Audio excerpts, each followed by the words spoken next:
able to do something where we have a speaker remotely, but we can talk about it in the room and I can, you know, whoever's teaching can supplement. So you like the in-person for sure. Okay, good. All right, that's good to know. All right, and I'm gonna add here, and I'm gonna share my screen. And Aileen, when you give me the go ahead, then I'm gonna start. Oops.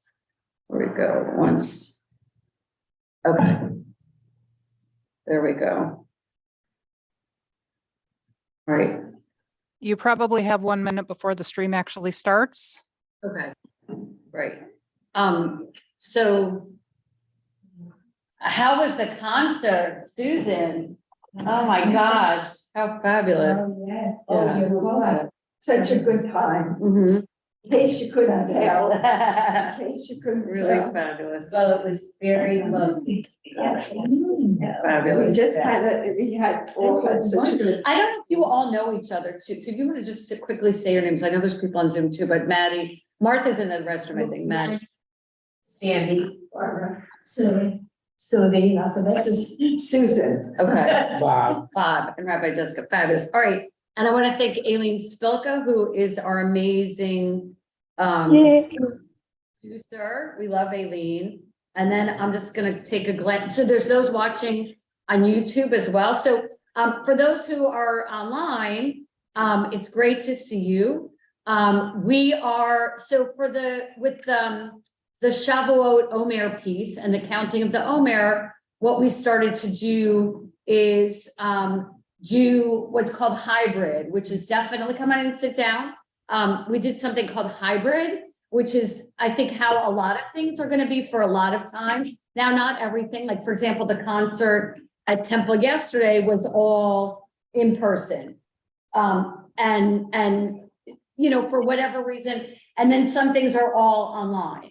And especially during COVID, things were all online. And then there's this thing that evolved called hybrid, which is what you're in right now, whether you bargain for it or not, which means that there are some people watching in a way they can't interact on a platform like YouTube or the Temple live stream, where you can't, you might be able to put a comment, I think on YouTube, but on the live stream, you can't, you're just watching.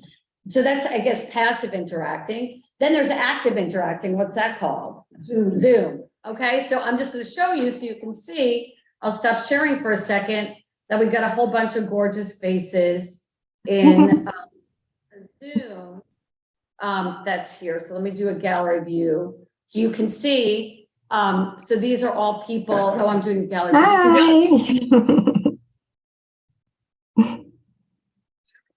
And so Aileen knows, Aileen and I have like one brain at this point because we work so much together. And so I have to think with two computers. So there's your gallery of those who are watching online. So we're waving to you.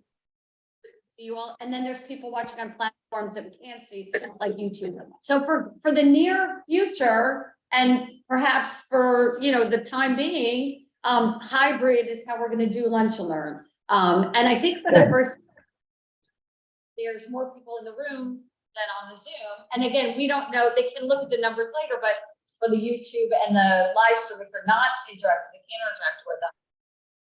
They're great. So if those of you on Zoom can't get my attention, just feel free to unmute and call out. Try and stay muted when you're not, so that just so we don't hear. Okay, so that's a big change from, I mean, March of 2020 when we went all online until March, it's funny, when Lunch and Learn was all online, we're now hybrid. And that might mean sometimes the speaker's only going to be live in the room, but everyone can watch. Sometimes if I'll bring in a speaker remotely, they'll be on the Zoom, but we'll interact with the room. So it's exciting. And if you have speakers you love or topics you love or things like that, like I'd love to hear about it, because this kind of opens the world again. So any comments or questions about Quran? So you can decide next week, like Martha, if you're like, I don't know, but like you can watch at home, or you decide you want to be here, or if you're traveling on vacation. I have to make an admission that I didn't watch because I was driving. I did a lot of Sabbatical, and I would I'd like play services or whatever, like whatever was coming on at that night. It was like a great way to break things up. And I didn't, we just went to being on camera for many months when COVID started. I didn't get COVID till February, it was your Purim time. And so I watched things like the Spiel and other things and services. And I didn't realize until then, I never really thought about it, is how close we feel. Like Susan, I feel very close to you right now. I haven't seen Susan in a couple of weeks. And I kind of realized that there's a power as distant as the Zoom or the video feels. Like there is a warmth and a close, like you're right up in my face, your face. So I saw Natalie's children while I was on sabbatical too, which is a bonus prize of my time away. I adore her. Got to spend some time with them, which is really good. So just wanted to contextualize. So going forward, it's going to be hybrid, which means if you're away 1 week, you can still be part of Lunch and Learn. If you're in the area and want to be in the room, you can. And if you're in Nebraska, you can watch too. And you can be identified like you are on Zoom and participate, or you can be anonymous and just turn on YouTube the live stream. So that's for the near future going forward. And if there's tweaks, both those in the room and those who are online, and those who I'm not able to interact with, but who are on YouTube or live stream, we'd love your feedback. So let me start with my PowerPoint. So first of all, it's great to see everyone. I'm going to teach for 4 sessions over the month. Today, I kind of want to do an overview of my inspiration, like why I did what I did and what I'm coming back with, and why this was important for me and what I learned, that I didn't expect to learn. And we have a rabbi in the room who can maybe resonate some of the, another rabbi who can resonate to the importance of sabbatical. But the best metaphor, you ever have those nights where you're like, oh, I should go to temple, but I really don't want to go to temple. It's hard. And then you go and it's like, you're so happy you went, or anything, or a meeting, or like you want to have dinner with someone, you're like, I really don't want to go. And then it ends up being fabulous. So that, I absolutely get that sentiment that you can go to something and it can be transformative. So I have that, where if I want to go to something, if I know, my husband, he doesn't go to services often, but if I go, I'm like, really go, you'll feel better. Whatever. And then he goes, he's like, oh my God, that was amazing. I should go more. I'm like, yes. But until that day, and it's, so sabbatical is that, but times a lot, because you go and you get to be in something transformative. And I feel like this time for me was really transformative. Judy, do you have your hand raised on purpose, or you're muted, so I can't hear you. I'm going to put your hand down. Okay, the audio isn't that clear now. Okay, so Aileen, that's Aileen. I'm gonna ask Aileen, our producer. Susan, can you hear the audio okay, or Natalie? So let me just explain a little bit about the way the owl works. It's not the best for a microphone. So Rabbi, if you want to just maybe slow it down a little bit or bring the owl closer to you, we couldn't handle it that way. Right. I will be a little louder and a little slower. And Judy, you may just have to adjust your audio, your speakers as well. So sabbatical, you know the term because we talk about it. I mean, Shabbat is really in a way a sabbatical once a week, right? Friday night to Saturday night, whatever you traditionally do, you're traditionally supposed to be in temple praying and not working. So there's something about Judaism that understands the power of rest and of reflection. And then there's sabbatical for the land, right? Every 7 years, if you visit Israel regularly, on the 7th year of a cycle, every 7th year, there's no trimming of flowers and trees, and everything is left to grow wild. And why is that? It's good for the trees. It's good for the flowers. If you go to visit Israel on sabbatical, you'll see the medians that are filled with flowers overrun because they're not tended to. And it's supposed to be good for the flowers or the trees or fruit trees to rest. That's there. And it is, I can't speak for all rabbis or all clergy even in general, but traditionally senior rabbis often get sabbatical. I'm lucky as a associate rabbi that I got some sabbatical time. I'm unlucky in that it coincided with COVID.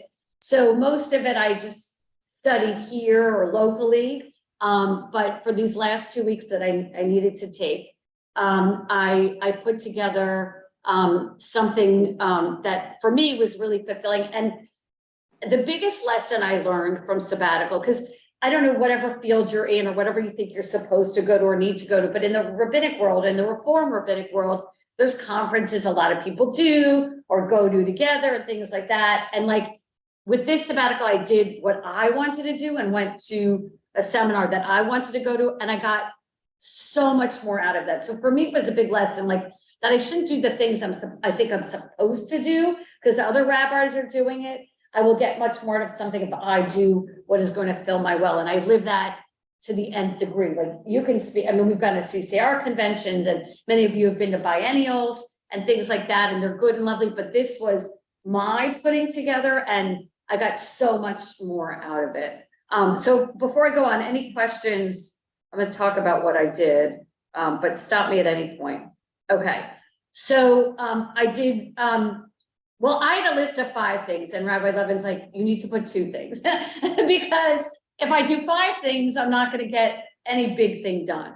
So I still did a couple of things here and there, but my 2 major things were 1, an independent study, which I'll talk about in a moment, about a topic I've wanted to study for years.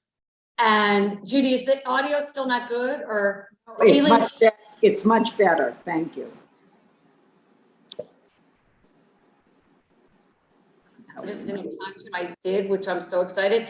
And then the other thing, I kind of looked at the timing. So it's not like I said, oh, I want to go to the Holocaust Museum, though I do a lot of Holocaust programming, but it just so happened that there's a seminar that, that the Holocaust Museum had that was the first week of June that just worked well with the timing. And it ended up being like I couldn't have, if I sought this out, I couldn't have picked a better thing.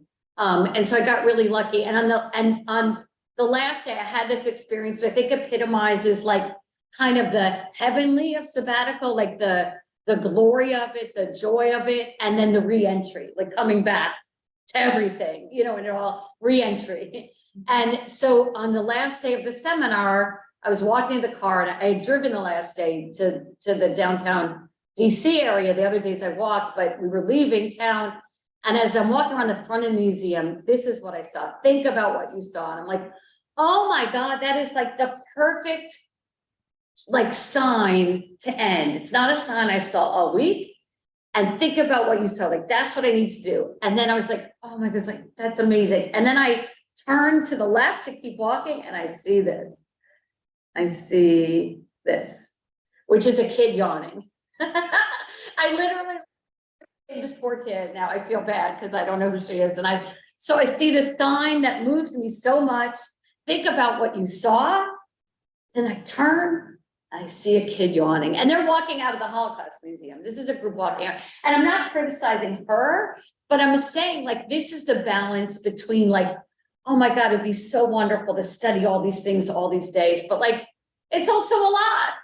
And sometimes we yawn and sometimes it's overwhelming and sometimes it's too much. And I just love that moment because part of what like I need to do and synthesize is figure out, okay, there's stuff I learned for me to fill my well, but there's also stuff that I need to do so that I don't leave people yawning and that it is exciting.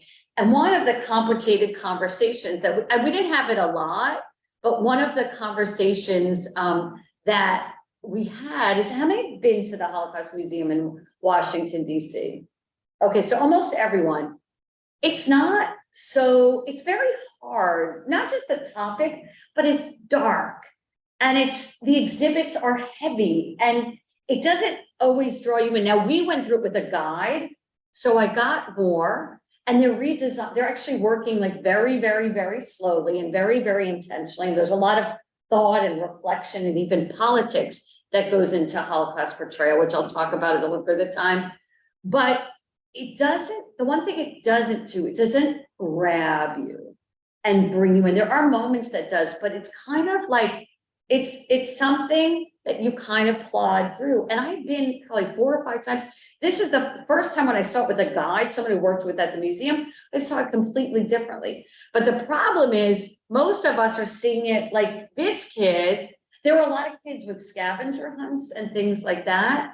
But part of the challenge is, how do you make this era, the Holocaust, come alive and engage you, and also not overwhelm and engage. And I also had another struggle that I kind of dealt with internally that I talked a little bit about with the group, and I'll talk about the group in a second, that I studied with. What museum just opened in DC probably 4 or 5 years ago? Oh, I want to send you to this, what I went to. I was literally going to email you about I want to send you to the seminar I went to at the Holocaust Museum. Sophia's a professor at Lynn. And I literally was thinking of you all week. Hopefully you can go to the seminar that I went to. So what's the museum that just opened 3 or 4 years ago? African American History Museum, right? Okay. It's fabulous, but here's what do you think my struggle was? I'm thinking, and it was almost a guilty thing, and I articulated at some point, the Holocaust is 85 years old. Christmas is 85 years ago, right? And the African American experience, 1619 is kind of the word out now, 1619 Project. And I felt a lot of guilt because the Holocaust Museum opened in 95, I think. And how is it that an African American History Museum only opens, I think it was 2018, maybe 2017, 2019. And it gave me a lot of guilt about, like, who has the power to tell a story? Who has the money to put together a museum to tell a story? And even we talked about this, like, I'm coming to you because I had the luxury of taking 2 weeks, and these are the stories I delved into. And part of it is thinking about your responsibility. What do you want to delve into? What do you have the power to research and delve into and look into that you're not doing and that you can be doing or you want to be doing? So it's all about power and money and time. And it just kind of, it's not here or there, but like, I couldn't blame that girl for yawning because, like, it is an overwhelming museum. At the same time, I was walking away thinking about what I saw. And I think that was kind of my experience on sabbatical, and also what I want to get people to think about, this kind of balance that we have. I was blessed this year to teach to 8th graders a field of study called Musar, and we're bringing in an adult program next year about it. Musar is a field of Jewish ethics, which looks at different attributes we have inside and how can we work on them. So you might extricate jealousy or enthusiasm or honor. You might extricate one ethic, they're called, or midah, and concentrate on it. So if, like, you're a person who's really envious and jealous, you might work on finding balance, or you balance, so you're not balanced, your scales, because it uses this metaphor of scales, is off balance. So what can you do to balance your envy so that you remind yourself, well, there's things that I have that are good. I definitely need to work on balance. Enthusiasm is not the right word, but I want to get into it, and, like, I need to come to think more calmly. I guess calm is my ethic. And it was really nice just to have a really calm 2 weeks and really study and delve into these things rather than running off frantically or dealing with this or putting out that fire or whatever like that. So it's about balance. And every topic that I studied, I also dealt with balance, because there were some things that were, like, really off for me or off for others. And so it's really interesting to kind of reflect on being balanced and looking at all sides and the resources. So my independent study, I guess I'll call it, that I did is something, someone says something offhandedly and you just kind of, it sticks with you. So years ago, I had a professor, Daniel Hartman at the Hartman Institute. We're talking about Yitzhak Rabin and Anwar Sadat. He said, this has got to be at least 13 years ago. He said, God, it would be great to compare the birth, lives, and deaths of Anwar Sadat and Yitzhak Rabin. They're both assassinated prime ministers of relatively new countries. Modern Egypt is 52, modern Israel is 48. And there's a lot of similarities in their birth, life, and death. So I got to study for a week, these two figures, and I'm gonna talk more about them, in a later session. But I wanna focus, and it was amazing. First of all, things are really online. I have a funny story. Jihan Sadat, who is Sadat's wife, who just died in 2021, and she's there on the left in the red. There's a Sadat Center at University of Maryland. And my timing of sabbatical worked to be up for my niece's graduation from University of Maryland. So it was really great to be there. And I was going to go visit the Sadat Center in Maryland. If you know Maryland, it's near Virginia, it's near DC. So I called the Sadat Center at University of Maryland, and they said, oh, the collection's in Alexandria now. So I called the Alexandria, Virginia Library, and after a few minutes, they're like, we think it's Alexandria, Egypt. Right. So it's not, but everything, so I was excited because everything was online, right? But what I discovered in doing my research, and I'll talk about this later in the month when I talk about this Rabin Sadat, is again, who's telling the story, who has the power, and who has the money. And so on this Sadat resource, everything after a certain period of time is not there. So there's nothing about peace with Israel. There's a vague reference to the assassination, and any tension. It's all positive, and it's all lyrical and beautiful. And so it was frustrating in a way, because it was imbalanced in that way, but that's what the Egyptian government wants out there about Sadat, and maybe the Sadat Center as well. With Rabin, there are also a lot of resources out there as well. So it's really, they call it a rabbit hole when you when you get on a video and then you go to another video and all of a sudden the hours pass and you haven't done anything. So I got to do that, but it was with this topic. Like I could go down this hole or that hole or this interview or that interview. So one of our sessions I'll devote to talking about what I learned about a lot of similarity. So what's really interesting is there's a lot more similarities than I thought, but at the same time, I met with a friend who works at the Department of Justice, and he said, be careful, do not clean it up where it's, and he's Jewish. He said, do not clean it up where it's so nice, these comparisons, because they're not. And it was really like, so again, balance. Like I want to come in and I'm a rabbi and I want a great teaching and I want to show like, look, aren't we all alike? And he's like, be careful. He's like, don't do that. It's not right to do with both men.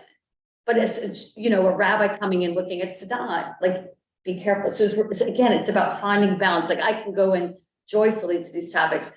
One of the things I want to do today is just highlight a couple of stories, because that's part of what happened too, is that I got to know stories of people. And I'm going to talk about 3 stories of 3 people that I didn't know before sabbatical that I think accentuate just the range of what I got to experience and do. So I want to just take a moment and talk about this gorgeous woman in red, Jihan Sadat, who just died in 2021. She met and married Sadat when she was 15 years old, and he was twice her age. He was relatively poor. He'd just been jailed in Egypt and in jail for a couple of years for, there was a whole group that was rebelling against the monarchy, because Egypt had a monarchy, and there were people that were starting to rebel, and he was part of this group, and and when he came out of jail, he literally went to her 15th birthday party. That's the first thing. He had no money, he had no food, but he was part of this political group that was working to modernize Egypt and get rid of the monarchy. And it was her 15th birthday party, and she just fell in love with him, and they married very young. She was, I think, a big advocate and an asset. She was also she had like feminist leanings, which means she did a lot of work for women, which is really remarkable. Like she had her own space in the UN where she made accomplishments, and she was much younger. So even after his death, like she had many, many years to talk about him and talk about his story. She was very educated. She had a PhD, spent time at University of Maryland. And so that's one of the stories I came across that I didn't know, from the kind of like shock of the young age that I mean, imagine at 15, like looking at a man twice your age and knowing that you wanted to marry him and having they did really have a beautiful marriage. Rabin and Leah Rabin, Yitzhak Rabin and Leah Rabin. I also admired, their relationship very much. So they're really two prime ministers, where family was very, very important as well. So that was the first week. And as I said, in a future class, I'll go into that lesson about Rabin and Sadat and comparing their births, lives, and death. And then the other thing that I found that I would love for you to go to, hopefully, one day is a week-long seminar that the Holocaust Museum has lots, especially for professors, 2 months programs, 6 months, 8 months, like a lot of opportunities. This was a 1-week seminar on a branch of the Holocaust Museum, the Mandel Center, which funds a lot of study. And it's a seminar on ethics, religion, and the Holocaust, and perspectives on ethics and religion and the Holocaust. And I spent my 2nd week there, and it was incredibly powerful. But before I talk about that, I want to talk about Stephen Tyrone Johns. So I always have to go to the bathroom. And so I needed to know, like on the first day, when I got to the Holocaust Museum, the 2nd week of sabbatical, where the bathroom was. And as I go to the bathroom, I see this, Stephen Tyrone Johns. So, and does anyone know who Stephen Tyrone Johns is? Okay, so in 2009, there was a white supremacist named James Wenneker von Braun, who at the age of 88 years old entered the Holocaust Museum with a rifle and fatally shot Officer Stephen Tyrone Johns. Another officer returned fire and he was apprehended. He'd already, over the years since the 80s, tried to enter other buildings with weapons, including the Federal Reserve Building. And he was an anti-Semite, he was a neo-Nazi, and he was a racist. He died the next year while awaiting trial. So, you know, there are things I expected to go in learning about, and then there are things I never imagined I would learn about. And I was thinking every morning when we would come into the Holocaust, because we got to go in before it opens. So it opens at 10, and we had to be there by 9:15. And in the lower level where our meeting room was, every day, all the security guards who were guarding the museum were meeting. It was like a security meeting for the day. And after seeing this, every day I thought about them. And the majority were African-American of the security guards that were there. And again, this feeling I had, like thinking about why did it take so much longer for there to be an African-American history museum, and here the Holocaust Museum, like all these people are guarding it. There's a lot of complicated feelings. And just the fact that someone who was just doing their job guarding the museum was killed at the Holocaust Museum about 15 years after it opened. And for me, that's just something I never would have, does anyone remember this? Like, it was vaguely familiar, but I didn't remember it. And certainly didn't remember Stephen Tyrone Johns' name, but now I will, because I think that's really important. And that's part of like the luxury and also the pain of sabbatical, is you get to like dwell in these moments that otherwise it wouldn't. Like, I'm not just gonna put Stephen Tyrone Johns in a sermon of Devar Torah talking, like I really like got to think about him and look at guards all week and be like, oh my God, every day. And with anti-Semitism and racism in the news today, like it's like a job, it's like a real job that they're doing. And it's like a legit something to worry about. The reason I went to the Holocaust Museum is because, I'll show you this first. About 15 years ago, I rescued a set of books from the Nuremberg trials that a local university almost got rid of, and it's blossomed into something called Project Nuremberg. So if you've attended any speakers or the lawyer's lunch or different things like that, but I've done this programming all these years, I've just put it together myself. And so I was really excited to go to the Holocaust Museum and see what they do. Because of this, I have a man in my life who's passed away, Nathan Helu, who was a guard at the Nuremberg trials, I have a lot of his art. I donated a piece to the Holocaust Museum, and I'm going to work with them on some curriculums and things like that. So it was a way for me, you know, you do, like, who cooks? Is anyone a good cook? Yeah. Okay. So when you take cooking classes and you're a good cook, what happens? You get so much better, right? If I take a cooking class, I get a little better because I'm bad at cooking, I don't enjoy it. But if you take a cooking class or you take a cooking class and you enjoy cooking, then you get so much better. There's a great book called Talent is Overrated, which is all about how we do something where we try and get better at everything. Right? We want to get better. Oh, I need to take this and I need to get better at that. I need to be better at math or calculus or things like that. And the point of book Talent is Overrated. No. I mean, you can take whatever you want, but go to the things you love and do and learn more and love and do them more. And you'll be like the best at them. And that's kind of what happened. Not that I'm the best at anything, but that these topics that I love, Israel and Holocaust, I got to delve deep into them. And so if I'm starting here, I get to go to here as opposed to someone who's starting here. So sorry, I'm doing this on the table, but here.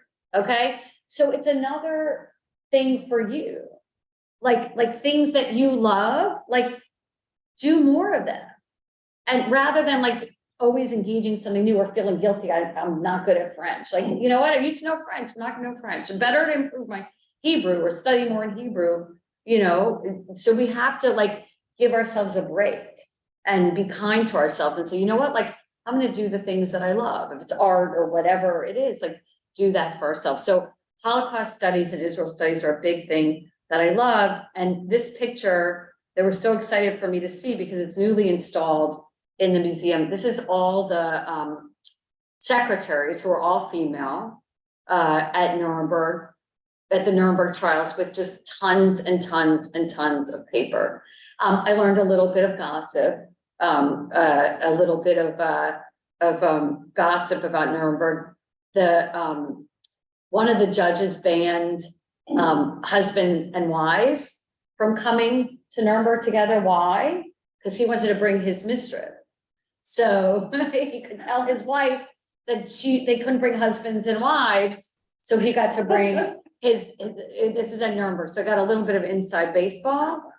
Which was interesting to know. So, but all these female secretaries, these were the one that went through the paper. So I just love this picture because just going through this, and this is just newly up in the exhibit from Nuremberg there. So it was just an honor and a pleasure to study there and look at that. I'm going to talk a little bit. I just wanted to share this because this looks, I don't know if my dad's watching on YouTube or Zoom, but I have an Aunt Ray. And this is not her, but it looks so much like her. You know, when you see this picture from the Holocaust, and you're like, oh, that looks like my whatever. Like I'm looking at this one, I can't stop looking at this picture because it looks like my Aunt Ray that's there. So I want to talk about the complexity of the seminar that I was in, and the group, and how interesting it was and how thought-provoking it was. And I want to start with this. So this is from the exhibit. And I don't know if you can see what it says. I gotta just maximize a little bit. So Susan, can you see at home the white letters? Can you unmute and read it? You can't see it. Can anyone see what the white letters say? It says, not a governmental affair.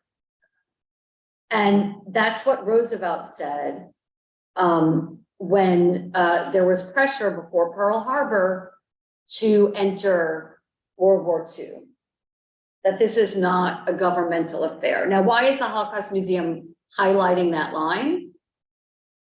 Because it became. Right, exactly. And you see this setting where you have a Nazi flag and American flag. You have Charles Lindbergh, people like him, Father Conklin, and others, a lot of Nazi sympathizers, but in FDR's, it was not a governmental affair. And so that's very complicated to think about. And then on the wall, as you leave, the last thing, which leads nicely into me talking a little bit more about the seminar and what I learned and what I struggle with from it. This is from Pastor Martin Niemöller, who actually was a Nazi sympathizer at the beginning. And then changed, and there's a lot written about him. First, they came for the socialists, and I did not speak out because I was not a socialist. Then they came for the trade unionists, and I did not speak out because I was not a trade unionist. Then they came for the Jews and I did not speak out because I was not a Jew. Then they came for me and there was no one left to speak out for me. So I wanna, I'm gonna unshare there for a little bit and talk about who was at the seminar, which was both interesting and also complicated for me. So every year, this week-long seminar, they changed the theme. And it hadn't been in person in a couple of years. And it was, the theme this year was Christian rescuers of Jews. So it was looking at religious Christians, so religious nuns, priests, people who engage with their religion, not secular people who hid people, but religious people with religious, strong religious lives who hid Jews. And much to my surprise, I would say 75%, if not more, of and it was mostly professors, there was a couple of clergy, mostly professors, were Christian. And a lot of them were at evangelical universities like, what's in Utah? Oh my God, what's the big, Brigham Young. It was an outpost in a different state. And a lot of Catholic colleges and Christian colleges. And then like, there was someone for Haverford and things like that. And I was like, wow, like, a whole bunch of Christian scholars are studying the Holocaust. First of all, that was so interesting to me. But what was really interesting when we got in the room that these are people who have devoted their careers to not just studying the Holocaust, but going into their faiths, whether it's Jehovah's Witness or evangelical Christianity or the Catholic Church, and digging deep into what churched people did and what were their motivations. And sometimes the motivation was all religion, like Jesus would have saved these people, so I'm going to save these people. Sometimes it was, I'm going to convert that person, that Jew I'm going to save. I'm going to baptize them, and a lot of people were baptized. I'll talk about someone in particular so that their soul is saved and they'll become part of Christianity. And why is that very doable? Because who's being rescued mostly? Children, and their parents are dying. So there's not someone to go back to. So that can work. Or there's monetary gain. Like there were cases where there were families that were paying people to hide them. And so all of a sudden I entered this. And what's interesting is my sister-in-law's mother was rescued. And there was this story where she wouldn't go back to her parents for like a month because she only knew these other people and she didn't know her parents. So there's a lot of psychological complexity, a lot that happens there. But we lit that, everything I just described you, imagine sitting in for 8 hours a day for 5 days. Like that is the space we sat in for 5 days, nothing beyond that. And it was intense. First of all, it was intense to see that there are all these Christian scholars studying the Holocaust. It made me really happy that like at all these Christian universities, like Holocaust being taught. But there's also a struggle inside them that these religions that they're a part of that didn't always do what they needed to do. And also this is a newer field. Why? Things didn't come out until the 90s, right? With the Iron Curtain, communism and computers and the internet, like there's just way more. One of the reasons this field is growing and growing is because there's so much available. Also, as a Jew, are you going to look into this? No, I'm not going to like sit and struggle about whether a Catholic saves someone or not. I'm going to ask the question, why did the Holocaust happen? So it forced me to sit in a different space, which was really good for me. Because like, you know, we all have our agenda and it gets back to that power and that money. Why is there a Holocaust museum before an African-American museum? Who has the power to make the books or publish the stories or make the memories, right? So I got to see different perspectives and see people. You would not believe that what was most painful to me is all these Jewish kids who were baptized, raised in these convents, and then either someone was alive that took them back, whether it's a parent or an uncle or an aunt. And it was so confusing to them because when their brains were growing, they were Christian. And they were good Christians because they got taught everything because they couldn't, if a Nazi came into the convent, they needed to have all the answers. So their most formative times So we read really painful, there's one man, an Israeli man, who said like his life was just ruined from being taken back to Judaism and being taken to Israel. Like he would have rather stayed in Poland with his rescuers. It was better than, which is really like complicated to hear. Then other people who just rescued with joy. We watched a documentary about an Albanian family. Albania was really good, comparatively. Now, Albania, from what I understand, someone had visited, is not like the most luxurious place to visit, but that there's an Albanian family that said, this is the Albanian, there's a phrase, the Albanian code. I think it's Becca. I don't know if you've heard of this. It's the Albanian code that you like, it's kind of like a do unto others what you would have done unto you. So like this Israeli, they weren't Israeli yet, they were, I think Polish, hid with this Albanian family. And then another family helped her, and this Israeli woman went back and made a movie meeting with the ancestors, the generations after, the people who rescued her. Another guy made a movie, there's a Chambon is a monastery that hid a lot of Jews, a French monastery, and this guy whose parents was rescued and born in a DP camp, kind of idealized the story, because it wasn't so cut and dry, it wasn't all pretty. There was abuse of the kids that happened. Some people did this for money. And I remember watching this documentary, and he like is coming, this guy, he's like in his 50s, his parents were survivors, he was Jewish, and he lives in Canada now. And he's coming in very dramatically on a train to Chambon and getting off and coming to the village and telling this beautiful story. And I was like, this guy had the money to rent the train. You know what I mean? Like, who's telling the story? He had the money to make the documentary and tell his parents' story and make it beautiful and make it clean and neat and pretty. But a lot of the scholars in the room knew that the story was not so neat and clean and pretty. So there was a lot of like spaces my brain never even had fathomed or entered to.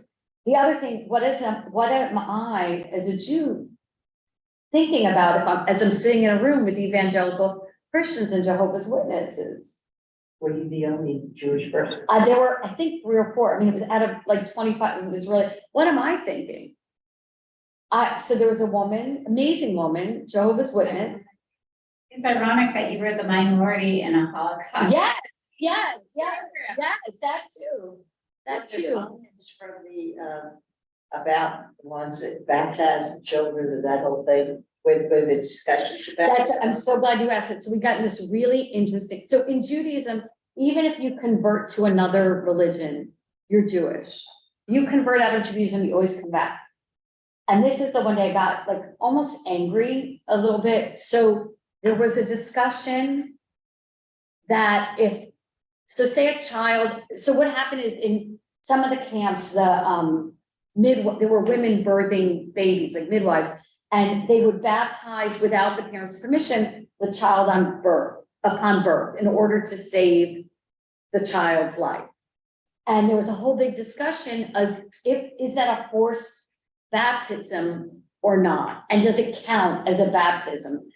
And from my point of view, where I'm sitting as a Jew, I'm like, people, who cares? Because the child's Jewish, and whatever family member is left of the child. No, in their mind, they said, well, if the child's raised Christian, then we need to know if it's a forced baptism or not, because it might have to be rebaptized. I'm like, what? Like, they're all worried about the status of the baptism. And I'm like, doesn't matter. Like in Judaism, the child's Jewish. So it was an odd moment where like the status of the baptism of the child was more important as Christian scholars if that child was to be raised Christian. And I'm like, I'd rather them reunited with their uncle or Jewish family. And so it's a very odd, it's an excellent question. The other thing is like, there were evangelical people, and I asked one of them, like, would you sit here and, want me to become Christian? And they're like, well, I want you to understand better why I want that. I said, I don't need to understand better. Like, I just don't need to. I said, you need me to understand better, but I don't need to. So that was like really interesting for me. And yet I learned totally different things because of this room of Christian. I got exposure to sources and movies and There's this amazing movie that I actually want to bring here, Killing Kastner. Have you heard of this? Kastner. This is now a remarkable story. There was a Nazi there was a Hungarian Jew, you know, Hungary got very late in the war. And there was a Jewish man, wealthy Jewish man, Kastner, Rabbi Kastner, I think was his name in Hungary, changed to Israel Kastner. So he had a close relationship with a Nazi. And everyone knew like the war was coming to an end and the Nazis were going to lose. And he made a deal with Kastner for a lot of money that he would save like 1,116 Hungarian Jews, which means a couple things. One, it means Kastner knew that there was an invasion of Hungarian, a roundup of Hungarian Jews coming, and he didn't share it.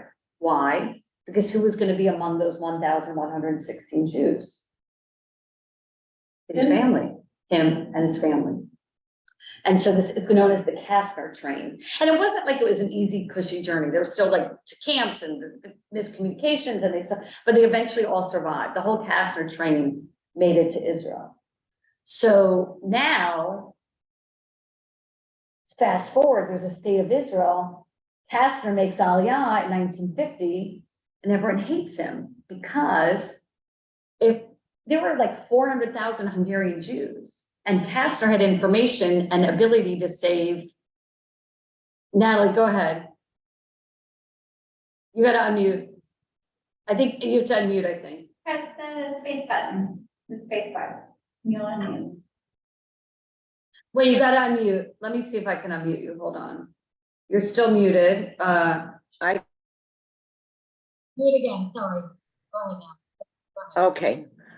I was privileged to give somebody a medal as a righteous Gentile from Yad Vashem, a woman who lived in Grand Rapids. And they held the ceremony at her church. And like 500 people came to see her get this award. And it had such a profound, many of them didn't know. I mean, you know, they sort of got a notice in the church bulletin, or it got announced on Sunday morning that it was going to happen later in the week. But I don't think that it was widely known.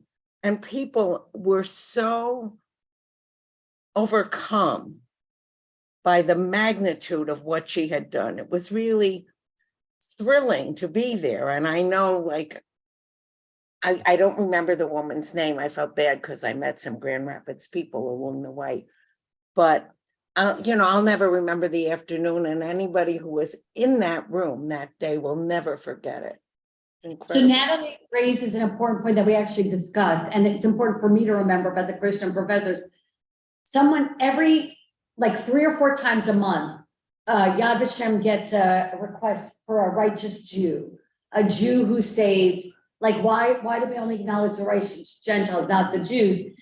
And the Yad Vashem's position, we had a professor from Yad Vashem who was with us as one of our lecturers. If you were Jew, you were already at risk.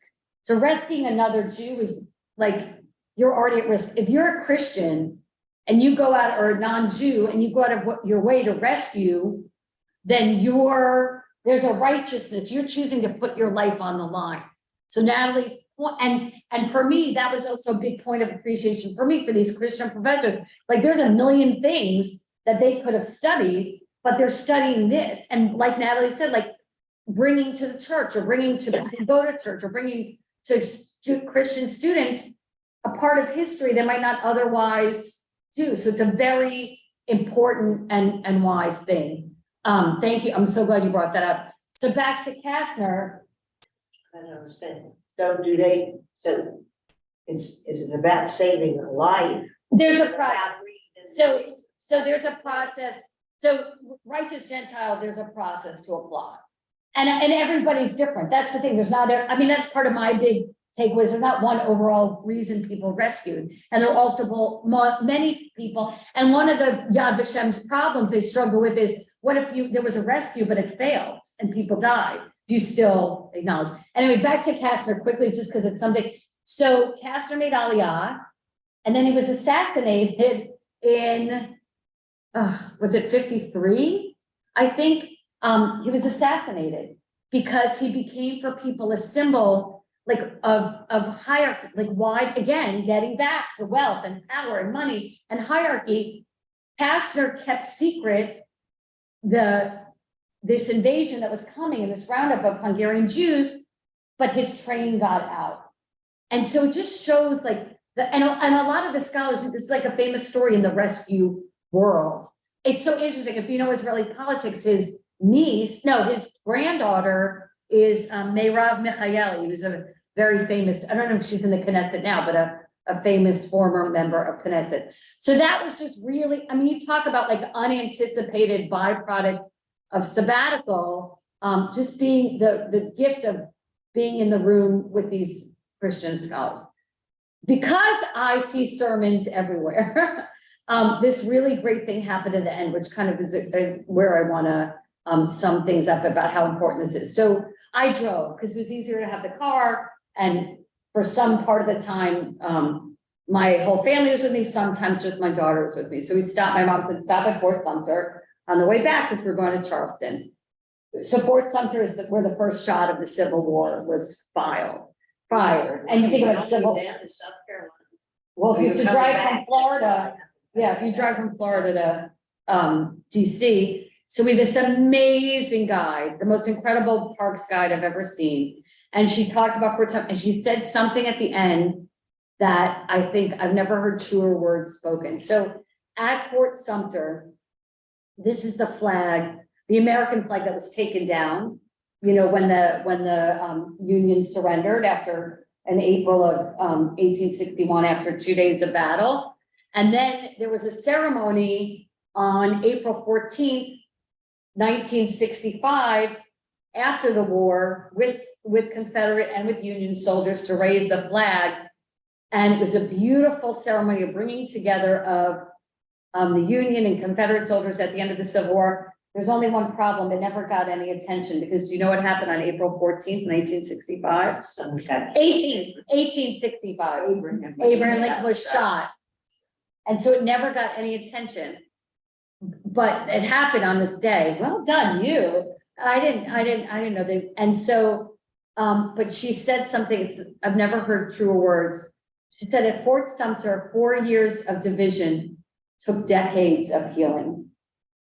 That 4 years of the Civil War, and in some ways the Holocaust Museum. That's why, you know, there's civil war within Israel and unrest within Israel. That's why there's not peace in the Middle East. That's why the legacy of Sadat and Rabin, who both tried to make peace in a very war-torn part of the country, is there. So when you think about, like, I think about this person, when you think about fighting with someone or dividing with someone or being negative about someone, 4 years of division takes decades of healing. And for me, that was just, and I was like, because once I left DC, I'm like, oh, I'm done, you know, I can relax. And I get to Fort Sumter, I'm like, this is what it was about. You know, this is really what it was about.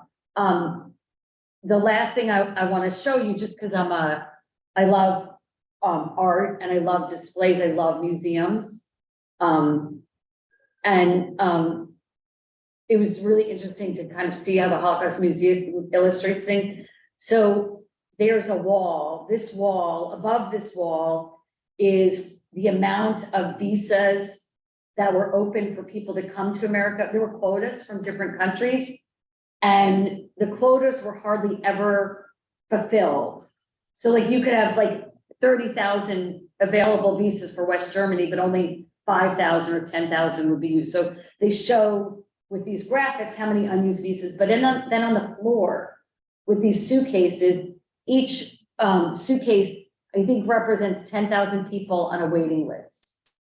So like here earlier, by the time you get to the World War II, it's an 11-year wait to get into the country, and then the waiting list is just closed.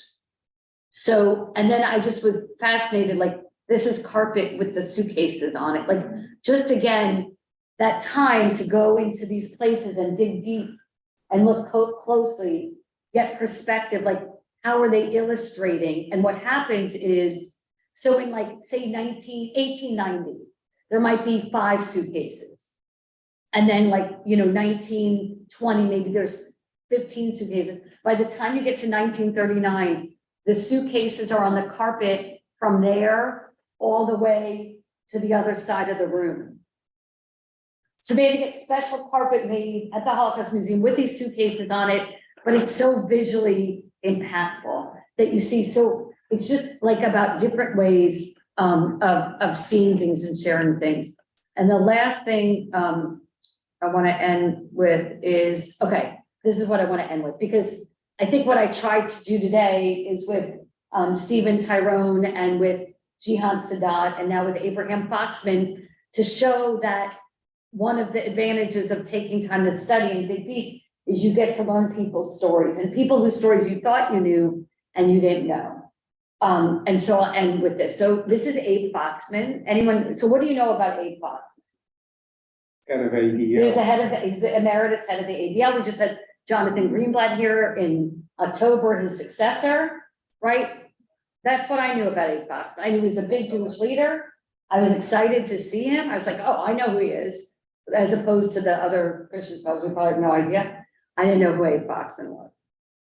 Abe Foxman, the reason he was asked to speak, besides being on the board of the Holocaust Museum, when Abe Foxman was little in Poland, his family had a nanny, a Christian nanny, who took him to hide him while his parents hid. And his Christian nanny raised him as Christian and grew very attached to him. That's his mother in his eyes. That was his mother. She's an older single woman. Her brother was a Nazi. He thinks there was an aunt too.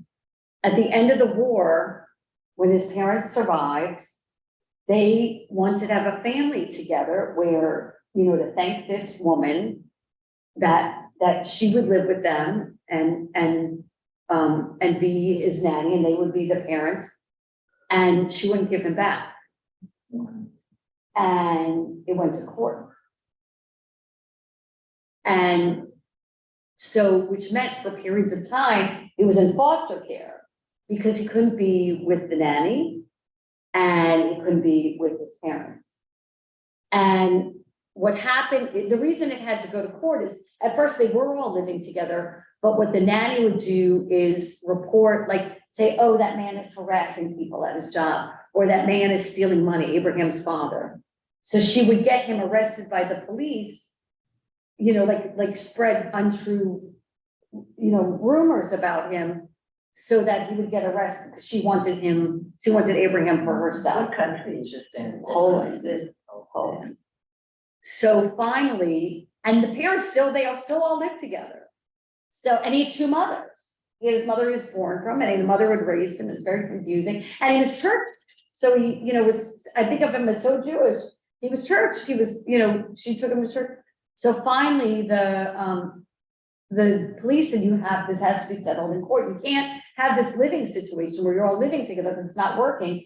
He told us he'd become friends with Dr. Ruth, who's also, it was a survivor that then went to Israel. And she said, you have father issues because you had so many mothers, but your father was ruining. He wasn't really ruining it. You had a wonderful father, but like your father was ruined. Like imagine having two mothers that loved you so much, you know? So eventually they went to court. And I mean, the thought of even the parents not winning is so horrifying. But the parents did win, but the fact that it was even an option for them not to win, and then they left.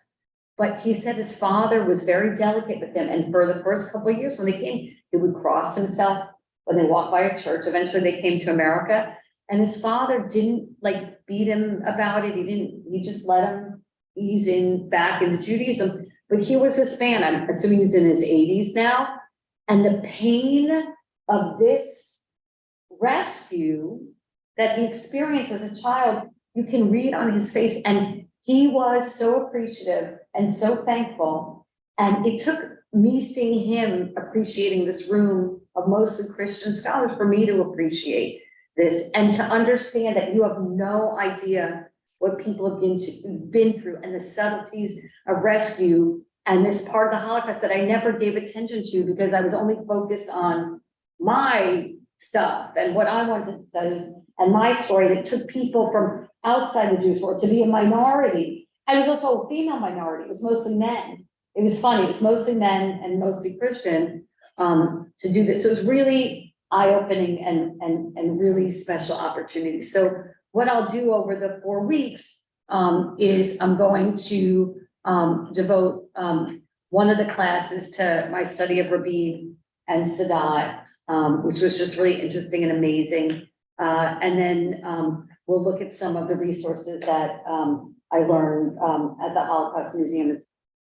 Because I can't remember myself, so I could add a little other study here and there. But I'm really grateful. This couldn't happen without you and the temple and my fellow clergy and staff that covered. And my message to you is just remember those 2 things: 4 years of division to decades of healing, and anything that's like, hurting, like just heal it, because it's gonna take longer to heal than to hurt. And the other thing is, like, if you have something you love, like just delve into it more, because it'll bring you, like you've been singing, this is the perfect person to end with this, because your love of singing and, it just makes it better. So, all right, thank you those who joined us online. Thanks, Eileen, our amazing producer. And thank you so much, everyone. Take care.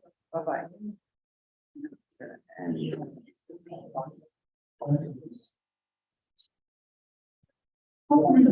Oh.